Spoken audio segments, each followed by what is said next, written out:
নমস্কার বন্ধুরা, আমার আজকের রেসিপি আলু দিয়ে খাসির মাংসর লাল লাল ঝোল। বন্ধুরা, খেতে কিন্তু ভীষণ ভালো হয়েছিল। গরম গরম ভাত, রুটি, লুচি, পরোটার সঙ্গেও কিন্তু ভীষণ ভালো লাগবে। চলুন তাহলে শুরু করা যাক। সবার প্রথমে নিয়েছি এখানে আমি 400 গ্রাম খাসির মাংস। বন্ধুরা, মাংসটা কিন্তু খুব ভালো করে আমি ধুয়ে নিয়েছি, আপনারা কিন্তু দেখেই বুঝতে পারছেন। এবার আমি সাইডে রেখে দেব। এবার একটা মশলা বানিয়ে নেব। তার জন্য এখানে একটা মিক্সারের বাটি নিয়েছি। বাটিতে নিয়েছি আমি শুকনো লঙ্কা আর নিয়েছি গোটা জিরে। 10 মিনিট আগেই আমি জলে ভিজিয়ে রেখেছিলাম। এবার দিয়ে দেব আমি এখানে কাঁচা লঙ্কা, দিয়ে দিয়েছি এখানে রসুন আর দিয়েছি আদা।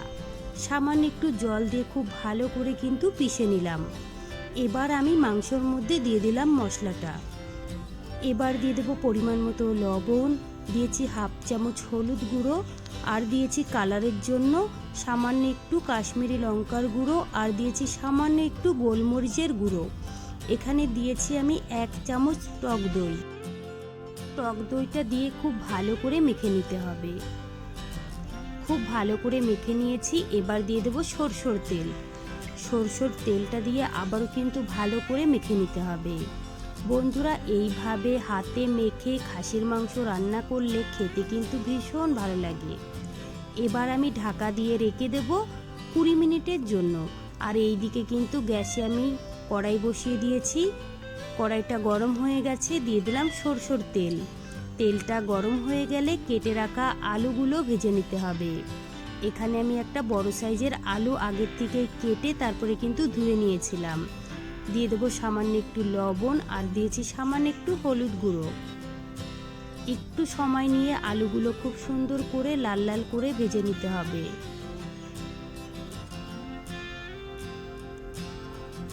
একটু সময় নিয়ে আমি আলুগুলো খুব ভালো করে ভেজে নিয়েছি। এবার আমি তুলে নেব। বন্ধুরা, কড়াইয়ের তেলেই কিন্তু আমার রান্নাটা হয়ে যাবে। এখানে কিন্তু আর তেল লাগবে না।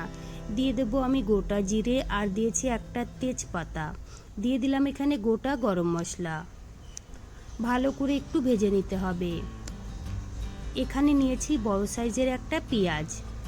এবার আমি পেঁয়াজটা দিয়ে নাড়াচাড়া করে খুব সুন্দর করে ভেজে নেব, যতক্ষণ না পেঁয়াজের একটা কালার চলে না আসে।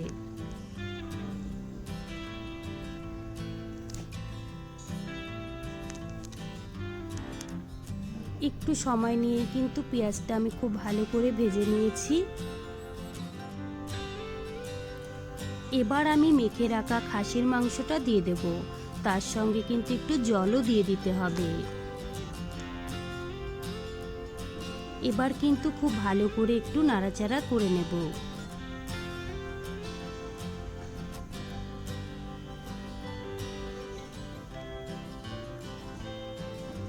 2 থেকে 3 মিনিট সময় ধরে খুব ভালো করে নাড়াচাড়া করে নিয়েছি। এবার আমি ঢেকে রেখে দেব 5 থেকে 6 মিনিটের জন্য, যাতে করে খুব সুন্দরভাবে খাসির মাংসটা সিদ্ধ হয়ে যায়। 7 মিনিট কম গ্যাসে ঢেকে রেখেছিলাম। এবার আমি ঢাকনাটা তুলে নিয়েছি। দেখুন বন্ধুরা, খাসির মাংস থেকে কিন্তু অনেকটাই তেল ছেড়ে দিয়েছে। আপনারা কিন্তু দেখেই বুঝতে পাচ্ছেন। আবারও কিন্তু নাড়াচাড়া করে নেব। তারপরে দিয়ে দেবো আমি কেটে রাখা টমেটো। আমি এখানে টমেটো দিয়েছি, তোমরা চাইলে কিন্তু নাও দিতে পারো। টমেটো দিয়ে কিন্তু নাড়াচাড়া করে আবারও ঢেকে রাখতে হবে। আবারও কিন্তু 6 থেকে 7 মিনিট আমি কম গ্যাসে ঢেকে রেখেছিলাম। এবার আমি ঢাকনাটা তুলে নিলাম। দেখুন বন্ধুরা, খাসির মাংস থেকে কিন্তু অনেকটাই তেল ছেড়েছে। আপনারা কিন্তু দেখেই বুঝতে পাচ্ছেন। আর খুব সুন্দরভাবে কিন্তু কষানোও হয়ে গেছে। এবার আমি ভেজে রাখা আলুগুলো দিয়ে দেব। আলুটা দিয়ে কিন্তু আবারও নাড়াচাড়া করে কষিয়ে নিতে হবে। 2 থেকে 3 মিনিট সময় ধরে কিন্তু আবারও আমি নাড়াচাড়া করে কষিয়ে নিয়েছি। বন্ধুরা, তোমরা চাইলে কিন্তু কড়াইয়ের মধ্যেও রান্নাটা করতে পারো। কড়াইয়ে যদি রান্না করা হয় সময়টা কিন্তু একটু বেশি লাগবে। আমি এখানে একটা প্রেসার কুকার নিয়েছি। এবার আমি প্রেসার কুকারের মধ্যে মাংসটা দিয়ে দিলাম। বন্ধুরা এখানে কিন্তু আমি জল ব্যবহার করেছি, জলটা কিন্তু অবশ্যই একটু গরম করে দিতে হবে। যে কোনো রান্নাতে কিন্তু একটু গরম জল দিলে ভালো হয়, সময়টাও কিন্তু কম লাগে।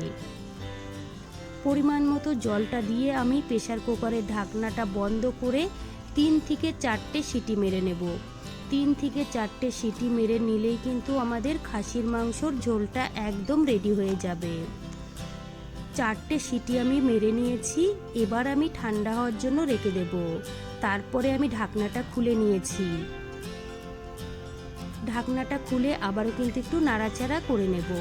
বন্ধুরা গ্যাসটা এবার আমি চালু করে দিয়েছি। উপর থেকে দিয়ে দেব আমি গরম মশলা আর দিয়ে দেব ধনেপাতা কুচি। গরম মশলাটা দিলে কিন্তু খাসির মাংসর ঝোলটা খেতে ভীষণ ভালো লাগবে। আমি এখানে পাটায় বেটে নিয়েছিলাম। এবার কিন্তু নাড়াচাড়া করে গ্যাস অফ করে নামিয়ে রাখবো। গ্যাস অফ করে আমি খাসির মাংসটা নামিয়ে নিয়েছি। দেখুন বন্ধুরা দেখতে কতটা সুন্দর লাগছে, আর খেতেও কিন্তু ভীষণ ভালো হয়েছিল। আমরা খেয়েছিলাম গরম গরম ভাতের সঙ্গে, খেতে হয়েছিল অসাধারণ। তো বন্ধুরা আমার রেসিপি কেমন লেগেছে কমেন্ট করে জানাবেন। ভালো লাগলে প্লিজ আমাকে সাপোর্ট করবেন। বাড়িতে বানালে কমেন্টে জানাতে ভুলবেন না খেয়ে আপনাদের কেমন লেগেছে। চলুন তাহলে ভিডিওটি আমি এখানেই শেষ করছি।